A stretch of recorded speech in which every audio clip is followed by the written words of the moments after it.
In today's video, I'm going to teach you how to change row height. Adjusting row height is a simple but very useful way to make your spreadsheet easier to read and more organized. Whether you need more space for larger text, wrapped content, or just want a cleaner layout, changing the height of your rows can make a big difference. Let's start with the quickest method, which is using the mouse. On the left side of the spreadsheet, you'll see the row numbers. To change the height of a row, move your cursor to the bottom edge of the row number you want to adjust.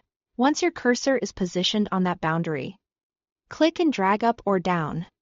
Dragging down will make the row taller and dragging up will make it shorter. This method is great when you want to make a quick visual adjustment without worrying about exact measurements. As you drag, pay attention to how the row changes in real time. This can help you judge the best height for the content inside the cells. If your text looks cramped, give it a little more space. If the row feels too large, you can always drag it back and fine-tune it until it looks right. If you need more precision, here is another method that allows you to enter an exact row height. To do this, right-click the row number of the row you want to change. If you want to adjust more than one row at the same time, you can first highlight multiple rows and then right-click. From the menu that appears, select Resize Row.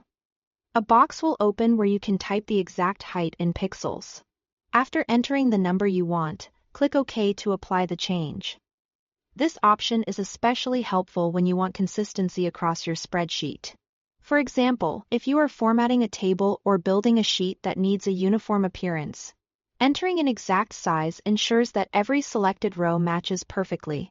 If you are not sure which method to use, just remember this.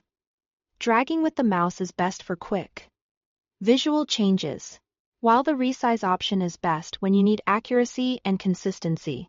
Both methods are simple, and once you try them a couple of times, they become very easy to use. That's all you need to do to change row height. Thanks for watching.